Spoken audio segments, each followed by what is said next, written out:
Okay so hi guys, कैसे हैं आप लोग। काफ़ी दिनों बाद वीडियो ला रहे हैं, बहुत अच्छा लग रहा है। उम्मीद है आप लोग स्वस्थ होंगे, घर पे रहें, स्वस्थ रहें, सुरक्षित रहें। सो आज का वीडियो हमारा बनने वाला है, क्या विप्रो का 5 ईयर कॉन्ट्रैक्ट या फिर विप्रो का 5 ईयर या फिर माइंट्री का 4 सालों का, माइंट्री का 4 सालों का होने वाला है एज प्रोग्राम में। तो क्या ये दोनों कॉन्ट्रैक्ट वर्थ इट है, क्या ये दोनों प्रोग्राम उस लायक है कि हम लोग अपना 5 साल या फिर 4 साल इन कंपनियों को दें, काफ़ी कम सैलरी पे रहें, तो क्या ये वर्थ इट है। इस प्रोग्राम पे हम लोग डिस्कस करेंगे आज के इस वीडियो में। तो सबसे पहले हम लोग डिस्कस करने से पहले हमारा एक बहुत बड़ा मेरा शाउट आउट रहेगा सीजी को के लिए। इन्होंने इस वीडियो की डिमांड की थी और मैंने बोला था कि वीडियो लाएंगे। एंड सबसे बड़ा सॉरी, वीडियो लाने में देर हुआ क्योंकि आपको पता है मैंने विप्रो ज्वाइन किया है और विप्रो ज्वाइन करने के बाद कुछ मैंडेटरी काम होते हैं जो कि करने होते हैं और उसमें थोड़ा टाइम लग जाता है। जैसे ही आप लोग सिस्टम ज्वाइन करोगे तो आप लोगों को भी पता चलेगा कि क्या क्या मैंडेटरी काम और मैंडेटरी कोर्सेज करने होते हैं और उन्हें एक टाइम फ्रेम में कर लेना चाहिए। तो वही टाइम फ्रेम को कंप्लीट कर रहे थे, कुछ अपने स्किल सेट पे काम कर रहे थे, तो उसमें टाइम लगा। तो सबसे पहले हम लोग डिस्कस करते हैं क्या ये प्रोग्राम वर्थ इट है। तो हम लोग किसका किसका कंपैरिजन करेंगे। हम लोग करेंगे विप्रो के विल प्रोग्राम का और माइंट्री के एज प्रोग्राम का कंपैरिजन। किससे करेंगे? एमसीए और एमटेक से। अब ये कंपैरिजन हम लोग करेंगे क्या, कोई भी कंपैरिजन करने के लिए उसका पैरामीटर होना चाहिए। पैरामीटर को हम लोग कैसे डिसाइड कर सकते हैं, तो ये मेरे हिसाब से ये पैरामीटर हो सकता है। सबसे पहला पैरामीटर मेरे हिसाब से हो सकता है पैसा, money, experience, skills, college life, learning, future scope, overall और फाइनल डिसीजन क्या होगा। इन सभी ये 7 पॉइंट को मिला के हम लोग फाइनल डिसीजन पे पहुंचेंगे। तो फाइनल डिसीजन पे पहुंचने से पहले हम लोग ये 7 पॉइंट को डिस्कस करेंगे। तो सबसे पहले अगर हम लोग डिस्कस करना शुरू करें ये विल्प और माइंट्री के एच प्रोग्राम से, तो सबसे पहले विल्प प्रोग्राम होता है किसके लिए? ये होता है बीसीए के लिए या फिर बीएससी के लिए। उसी तरह से माइंट्री का एच प्रोग्राम भी होता है बीसीए के लिए और बीएससी के लिए। अब इसमें सबसे जरूरी क्या होता है इस प्रोग्राम में एलिजिबल होने के लिए? 60% ग्रेजुएशन में ओवरऑल मार्क्स, आपका 10-12 में कितना भी हो कोई फर्क नहीं पड़ता है, आप 10-12 में पास होने चाहिए और फुल टाइम कोर्स के साथ पास होने चाहिए, डिस्टेंस के साथ नहीं होने चाहिए, फुल टाइम कोर्स के साथ पास होने चाहिए। और आपका बीसीए और बीएससी हो और आपका एक सब्जेक्ट कोर मैथमेटिक्स रहा हो तो आप इस प्रोग्राम के लिए एलिजिबल हो सकते हैं। तो ये ब्रीफ ओवरव्यू था। अब इस प्रोग्राम का हम लोग कंपेरिजन किससे करेंगे? फुल टाइम एमसीए और एमटेक से। तो अगर हम लोग, सबसे ज़रूरी हमारे जीवन में क्या है, हम लोग क्यों काम करते हैं? हम लोग काम करते हैं पैसा कमाने के लिए, चाहे वो हम हो चाहे वो आप हो। तो हम लोग ये काम ही करते हैं पैसा कमाने के लिए। तो अगर हम लोग पैसे के टर्म्स पे देखें तो 15,000 के अराउंड सैलरी आपको विप्रो विल प्रोग्राम में पहले साल में मिलता है, 17,000 आपको दूसरे साल में, 19,000 तीसरे साल में, 23,000 चौथे साल में और 5वें साल में ये हो सकता है आपका 6 से 8 लाख के बीच में। 8 लाख पर पैकेज, मंथली नहीं, पैकेज, ईयरली पैकेज। सो ये आपका पैकेज हो सकता है। वहीं अगर हम लोग एमसीए या फिर एमटेक प्रोग्राम की बात करें, अगर हम लोग एमसीए या फिर एमटेक प्रोग्राम की बात करते हैं तो वहाँ पे 2 से लेकर 10 लाख रुपए तक लगने वाले हैं आपके। ठीक है, 2 से लेकर 10 लाख रुपए तक आपका फीस में, केवल फीस में लग जाएगा एमसीए या फिर एमटेक प्रोग्राम के लिए।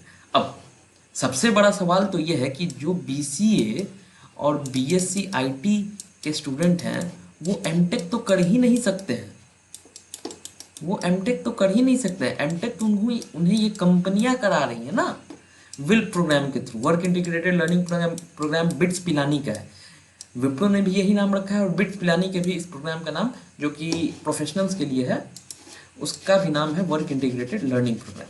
तो सबसे पहले तो एमटेक, हमें इस चीज़ पे आना होगा कि क्या एमटेक कौन कर सकता है। एमटेक अक्सर बीटेक वाले करते हैं, रेगुलर एमटेक तो बीटेक वाले ही करते हैं।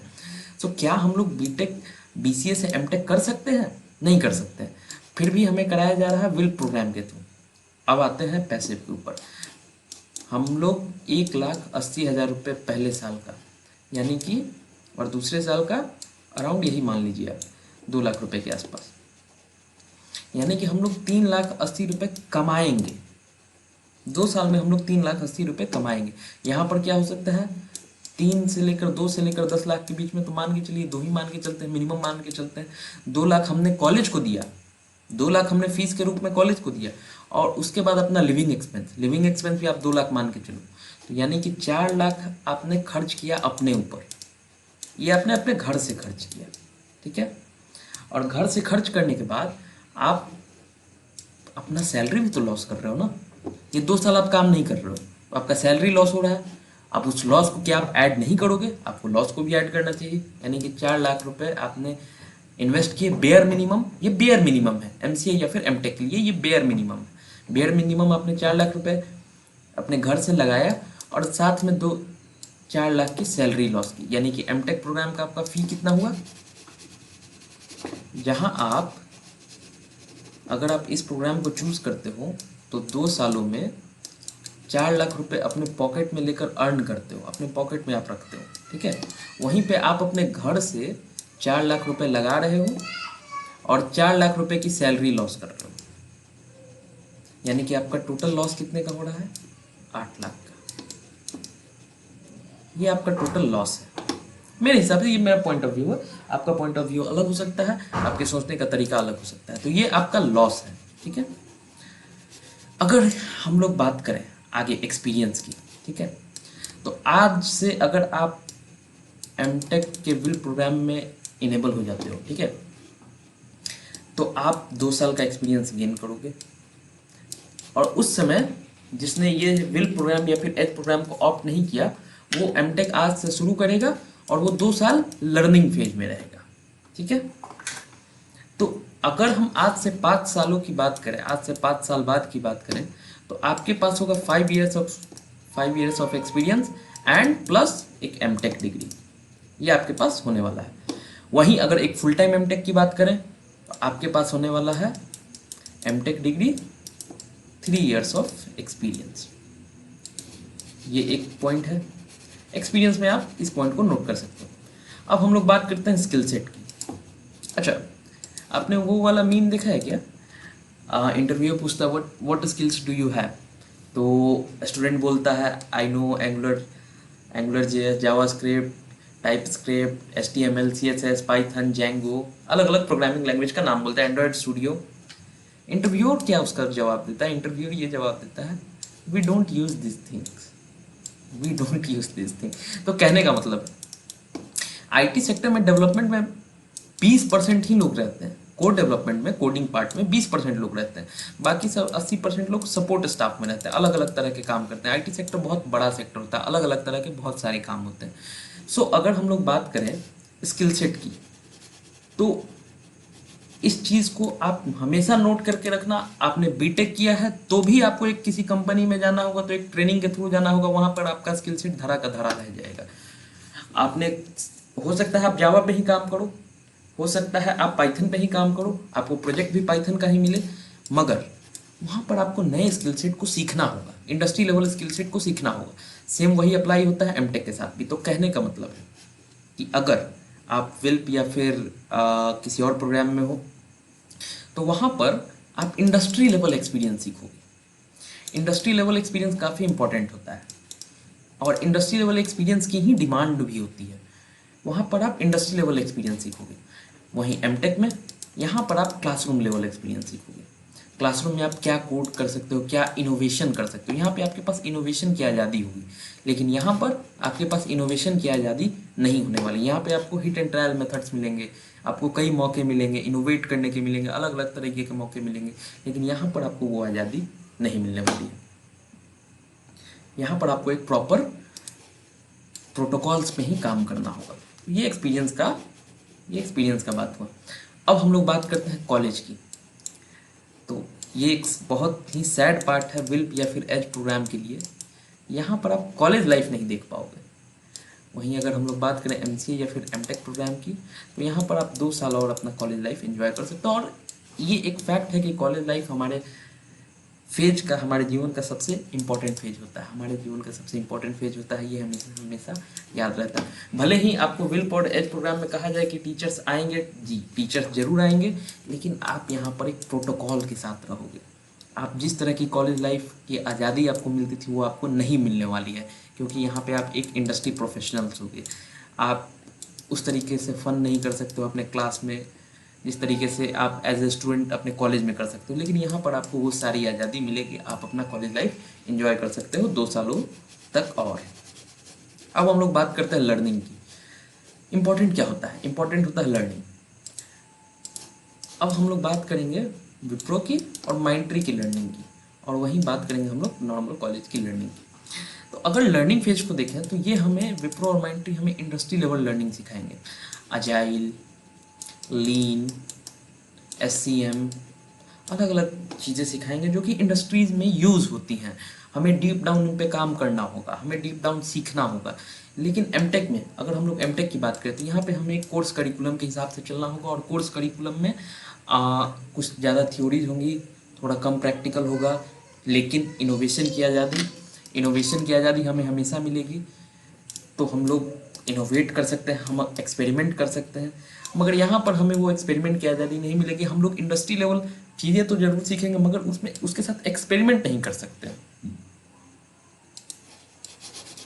अब हम लोग बात करेंगे फ्यूचर स्कोप पे। फ्यूचर स्कोप पे मेरा एक कहना है, फ्यूचर स्कोप पे अगर हम लोग बात करें उससे पहले हम एक और पॉइंट आपको दिखाना चाहेंगे। आ जाते हैं हम अपने यूट्यूब चैनल पे। गाइस ये देखो यार, नॉट सब्सक्राइब मात्र 3% लोगों ने सब्सक्राइब किया है। 90% तुम लोग सब्सक्राइब ही नहीं करते हो यार। प्लीज़ सब्सक्राइब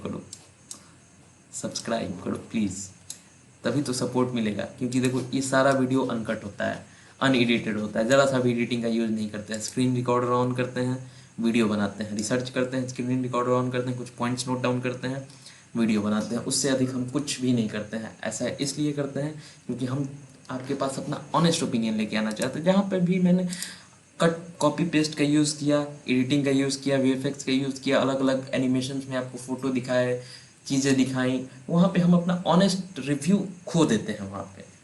वहाँ पर हम आपके साथ चीटिंग कर रहे हैं, वो चीटिंग हम नहीं करना चाहते हैं। मैंने बहुत सारे यूट्यूब वीडियोस देखे हैं जहाँ पर अलग अलग तरह के थंबनेल होते हैं, 10 लाख का पैकेज ले लें, ये ले ले, वो ले ले, लंद ले ले, फंद ले ले, अलग अलग चीज़ें रहती हैं। लेकिन यार उस तरीके की ठगी हम नहीं कर सकते हैं।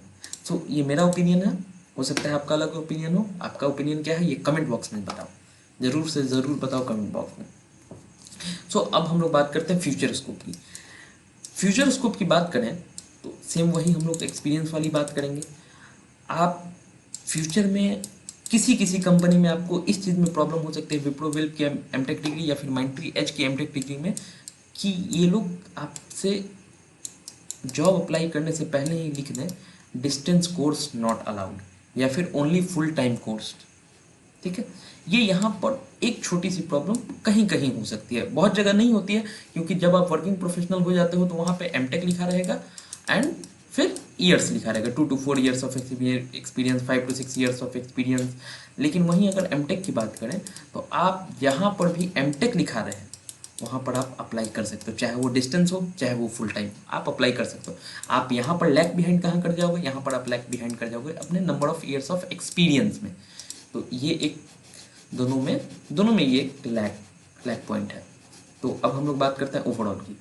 अगर हम ओवरऑल की बात करें तो ओवरऑल से पहले हम आपको एक छोटा सा स्टोरी सुनाएंगे। मेरे एक सीनियर है, 2 सीनियर है मेरे। एक विप्रो के बिल प्रोग्राम में चले गए, काफ़ी साल पहले गए थे, हो गया उनका 10 साल। विप्रो का 25 सालों का विल्प का इतिहास है। 25 साल पहले विप्रो विल्प शुरू हुई थी, और उसी टाइम पे हमारा एक सीनियर MCA करने चला गया था। तो जब वो MCA करने गया और ये जो विल्प में गए तो यहाँ पर ये अर्न करने लगे। हमारे पहले सीनियर अर्न करने लगे और ये यहाँ पे खर्च करने लगे। ठीक है, अब इन्होंने 2 सालों में अर्न किया 4 लाख रुपए, इन्होंने 2 सालों में 8 लाख रुपए अपना लगाया। ठीक है, जब ये इन्होंने MCA कंप्लीट किया तो इन्हें उस टाइम पे पैकेज मिला 3.5 LPA का। उस टाइम इन्हें इतना का पैकेज मिला, काफ़ी अच्छा पैकेज था, मगर इनके पास एक्सपीरियंस 0 था। अब इनके पास क्या था उस टाइम जब इन्होंने MCA कंप्लीट किया? जब इन्होंने MCA कंप्लीट किया तो इनके पास रहा 2 years ऑफ एक्सपीरियंस एंड इनकी हाफ एमटेक डिग्री कंप्लीट हो चुकी थी, हाफ एमटेक इनका कंप्लीट हो चुका था। अच्छा, अब दोनों अब वर्किंग फेज पे आ गए। साल 2013 दोनों काम करने लगे। साल 2013 में इनके पास हो गया 3 सालों का एक्सपीरियंस, इनके पास 1 साल का। साल 2014 में 4 सालों का एक्सपीरियंस, इनका पैकेज बढ़ के हो गया 4.5। साल 2015 में इनके पास 5 सालों का एक्सपीरियंस और इनका पैकेज 4.5 ही रहा, 4.5 से 4.8 हो गया और इनका पैकेज हो गया 6 से 8 के बीच। फिक्स पैकेज नहीं बताएंगे, कॉन्फिडेंशियल होता है, दैट्स वाई। सो 6 से 8 के बीच में इनका पैकेज हो गया। अब जब छठा साल आया तो इनका पैकेज हुआ 5 और इनको मिल गया ऑन साइट, जहाँ पर ये सीनियर प्रोजेक्ट मैनेजर हो गए और इन्हें 10 से 12 के बीच में पैकेज मिला और ये अब्रॉड चले गए। सो ये एक टोटल स्टोरी है। यहाँ पर अगर हम टोटल बात करें तो इन्होंने पहले साल में 2 लाख रुपये अर्न किए, दूसरे साल में भी 2 लाख, तीसरे साल में भी 2 लाख, ऐसे मान के चलते हैं चौथे साल भी 2 लाख, यानी कि 4 सालों में इन्होंने 8 लाख अर्न किया और 5वें साल में मिनिमम मान के चलो 6 लाख अर्न किया। ठीक है, तो इन्होंने टोटल नेट अर्न किया 14 LPA 5 सालों में। ठीक है, अगर हम इनकी बात करें तो 3.5 से इन्होंने शुरू किया, 4.5 पे गए और 4.8 पे गए, यानी कि 4 का एवरेज के मान के चले तो 4 4 8 और 3 11, 11 5 11 5 16 लाख। तो इन्होंने 14 अर्न किया और इन्होंने 16 अर्न किया, बट इन्होंने अपना 8 लाख भी तो लगाया, यानी कि इन्होंने नेट कितना अर्न किया 8 LPA। ये अभी ऑन साइट ढूंढ रहे थे साल 2016 में, ये ऑन साइट जा चुके थे। तो ये एक टोटल स्टोरी था, ये मेरा एक्सपीरियंस था। आप इससे एग्री कर सकते हो, आप इससे डिसएग्री कर सकते हो। वीडियो कैसा लगा आप हमको कमेंट बॉक्स में बताइए। फाइनल डिसीजन, ये जो लास्ट पॉइंट है फाइनल डिसीजन, हमेशा कैरियर पाथ अगर जब चुनना हो आपको तो हमेशा फाइनल डिसीजन आपका होना चाहिए। आप यहाँ पे अपना डिसीजन चूज़ करोगे कि आपको क्या करना है क्या नहीं करना है। बेसिकली आपकी लाइफ है, अगर आप मेरे कहने से करते हो और बाद में आपको प्रॉब्लम हो जाती है, या फिर अगर आप अपने पेरेंट के कहने पे करते हो बाद में आपको प्रॉब्लम हो जाती है, तो आप कहोगे कि मैंने ये काम अपने पेरेंट के प्रेशर में किया, या फिर मैंने ये काम अपने फ्रेंड के प्रेशर में किया, भैया के प्रेशर में किया, दीदी के प्रेशर में किया। तो हमेशा वो काम करो जो जिसमें आपका इंटरेस्ट हो, जो आपका मन कहता हो। सो ये था टोटल एक्सपीरियंस हमारा विप्रो विल्प का। So thank you so much. Channel को लाइक करें, सब्सक्राइब करें। और यार 97% लोग अनसब्सक्राइब थे, जिन्होंने सब्सक्राइब तक नहीं किया, प्लीज़ यार सब्सक्राइब करो। Thank you so much.